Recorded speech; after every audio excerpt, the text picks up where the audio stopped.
Comment évoquer le Bénin sans évoquer le vaudou? Oui, le Bénin est bien le berceau du vaudou, religion qui répond aux 4 éléments du cosmos: l'eau, la terre, l'air et le feu. Le vaudou serait né de la rencontre des cultes traditionnels des dieux Yoruba et des divinités Fon et Ewe. Lors de la création puis l'expansion du royaume Fon d'Amomoé au XIVe et XVe siècle.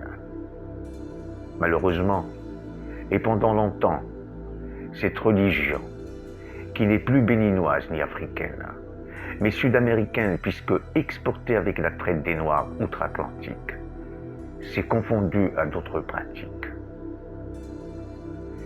Contrairement aux idées reçues, la sorcellerie et la magie noire ne sont pas du vaudou.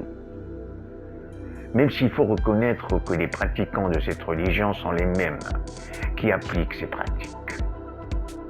Alors, qu'en est-il vraiment du vaudou au Bénin? Nous pourrions bien vous le raconter.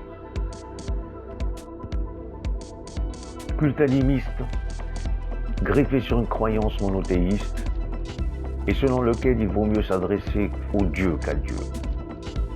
Trop lointain et trop respectable. C'est un syncrétisme de rites animistes africains et de rythme catholique. Divinité adorée par les adeptes du vaudou.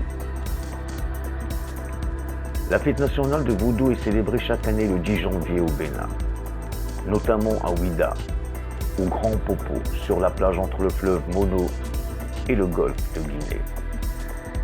Cette fête était initiée dans les années 1990 par le président Nicéphore Soglo. Le vaudou, plus rarement appelé vaudouisme, est une religion originaire de l'ancien royaume du Dahomey, en Afrique de l'Ouest. Son importance, c'est un fruit d'un travail de réélaboration qui permet aux esclaves de recouvrer une identité. Le vaudou est un dieu de mémoire, des luttes contre la traite et l'esclavage. Qui sont les dieux vaudous? Parmi les dieux les plus importants citant Legba, Dambala, Ogun et Ezili. Legba est celui qui ouvre les barrières, le grand médiateur, le maître des carrefours et le protecteur des seuils. La question posée, est-ce les poupous vaudou? Une poupée voodoo ou poupée dont représentant l'esprit d'une personne, employée pour lui jeter des sorts.